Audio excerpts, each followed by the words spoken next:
こんにちは、つんです。突然ですが、靴は何足お持ちですか？我が家は靴箱に収まっていることに甘んじて、かなり長い間靴の見直しをしていませんでした。ということで今回は靴の捨て活をします。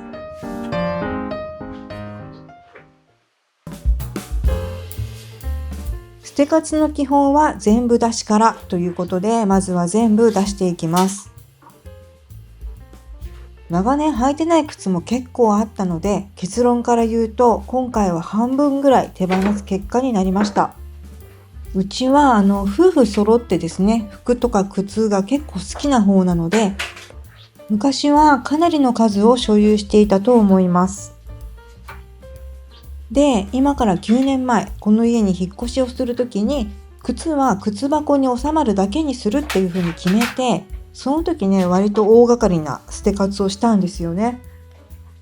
それ以前にもね、3.11 をきっかけにヒールを履く機会っていうのは激減して、コロナ禍になって外出する機会も減って、もともと在宅ワークなんですが、最近はね、打ち合わせもほぼオンラインになったことで、そこまで多くの靴は必要なくなりました。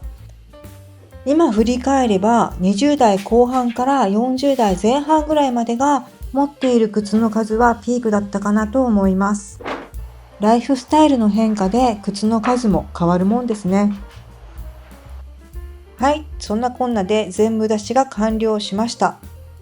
数えてみたら私が22足、夫が12足、全部で34足ありました。多いですかね？それとも少ないですかね？ぶっちゃけ最近は白いスニーカーしか履いていません。カジュアルはもちろん、きれいめにも使える万能選手。お天気によって本革とフェイクレザーを履き分けています。また時代が変われば靴も変わると思うんですが、まだスニーカー熱はしばらく続きそうですね。はい、では1足ずつチェックして、残す靴と手放す靴を仕分けていきます。一応整理収納アドバイザーとして捨て活のアドバイスをするならば、シンプルに1年以上履いていないなら手放すのが理想。だけど、そう簡単に割り切れないのが人というものですよね。決断できないなら無理に捨てなくていいと思います。実際私もそんな感じで捨て活をしてきました。一旦保留にしてゆっくり考えれば OK。いずれにせよいつかは経年劣化で履けなくなるし、時間が経てば意外とすんなり手放せます。はい、ここで突如やる気スイッチが切れました。私はね、だいたい片付けてる最中、途中で一旦気力が失われるんですよね。そんな時はちょっとサボって猫チャージ。玄関は基本侵入禁止エリアなので、今回姫はリビングでお留守番です。姫ファンの方、出番が少なくてごめんなさい。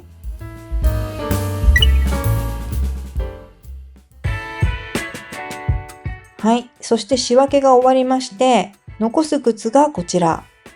スニーカーが4足、パンプスが2足、サンダルブーツ、レインブーツ、フラットシューズ、冠婚葬祭用の靴。全部で11足になりました。これは過去一少ない数です。皆さんのお宅と比べてどうですかね？余談ですが、お気に入りのこのパンプス。イームズチェアをイメージしたヒールが特徴的なユナイテッドヌードのイームズパンプス。宙に浮いたように見えるので、これ履いてると見知らぬ人にそれどうなってるんですかって何度も声をかけられたことがあります。意外と足元って見られてるんですね。ちょっと驚きました。で、ヒールが安定してて履きやすいので、色違いで何度かリピートしてきましたが、最近めっきり出番が少なくなりました。今回はまだ踏ん切りがつかずに保留にしたんですが、多分このままいけば次回の捨て活では手放すかなと思っています。はい、そしてこちらが今回手放す靴たち。私が11足で夫が3足手放す結果になりました。今回の捨て活はちょっと思い切りました。手放す理由はいろいろあるけど、なぜか気分が上がらない靴。今の自分にはデザインが若すぎる靴。今日の気分じゃないなっていうのが毎日続く靴。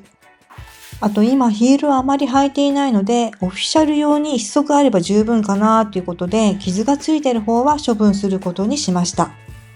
で、変色してしまった靴。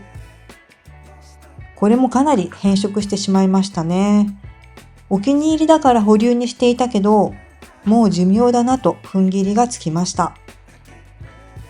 前回の捨て活で保留にした靴は案の定あまりやっぱりね、出番がないままでしたが、出番がないことがはっきり確認できたので、何の迷いもなく手放すことができました。保留にするのはね、単に問題を先延ばししてるだけって言われたら確かにその通りかもしれないけど、気持ちの整理には時間が必要なこともあると思うんですよね。でも逆に保留スペースがない、今すぐ靴の数を減らしたい、そんな場合は丸一日履いてみるっていうのも有効かなと思います。足が痛くなったり気分が上がらなかったら多分それは潮時なんじゃないかなっていうことですね。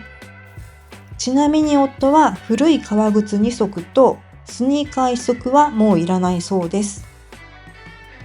で、そこそこのお値段だったブーツはダメ元でメルカリに出してみることにしました。売れなかったら捨てます。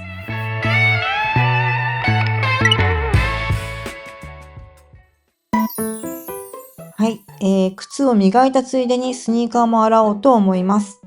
愛用しているのはジェイソンマークの8オンスプレミアムディープクレンジングソリューション。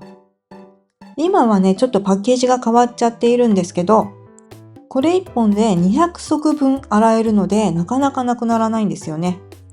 これの何が優秀かといえば、レザー、スウェード、ヌバック、キャンバス、コットン、ニットなどいろんな素材に使えるところです。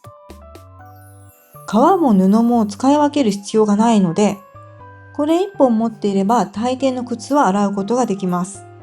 専用のブラシもあるんですけど、私はちょっとね、ケチって買わなかったんですが、専用ブラシの方が汚れ落ちはいいと思います。少量の水をつけてクリーナーでゴシゴシした後に布で拭き取れば OK。はい、こんな感じで綺麗になりました。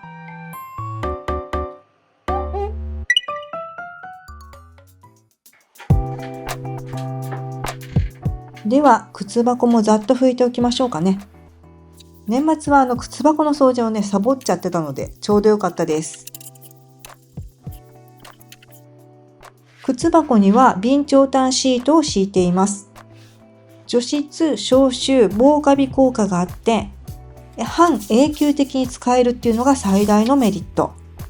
他と比べたことがないのでちょっとわかんないんですが、そういえば匂いとかカビに悩まされたことはないですね。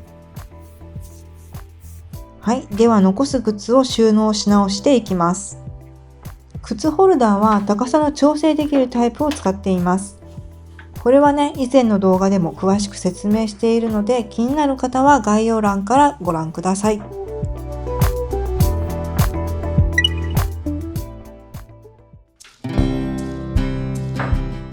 こうして半分ぐらい靴が減った結果、靴箱の中にかなり余裕ができました。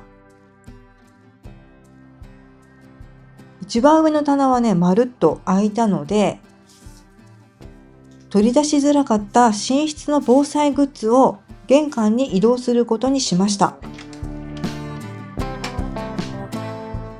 今までの収納方法は改善しなくちゃなーってずっと思ってたんですよね。玄関に収納家具を追加するべきかっていうのも悩んでたので、靴箱に収納できるようになって本当に良かったです。ひとまず非常用のリュックを入れてみました。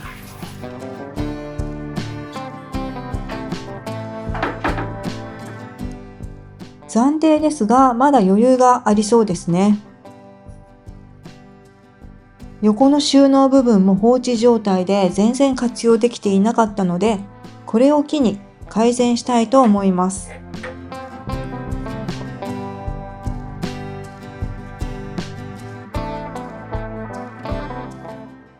消火器は一旦移動してみて、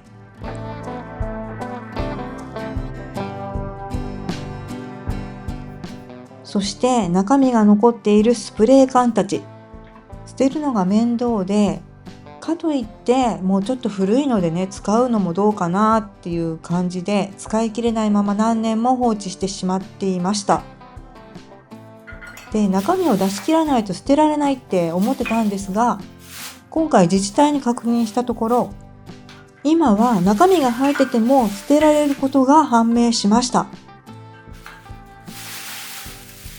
ゴミの捨て方は地域によって異なると思うので、お住まいの自治体に確認は必要なんですけれども、うちの地域は中身リットを記載した袋に入れて燃えないゴミの日に出して OK ということでした。いや、これは本当助かりました。はい、そんな感じで靴の捨て活は完了しました。収納見直しは一旦ここまで。まだね、寝室に残っている他の防災グッズもできるだけ玄関に移動させたいなと思っているので、次回は何をどんな風に収納するか、ちょっと考えて整えていきたいと思います。最後までご視聴ありがとうございました。少しでも参考になりましたらチャンネル登録していただけると嬉しいです。それではまた次の動画でお会いしましょう。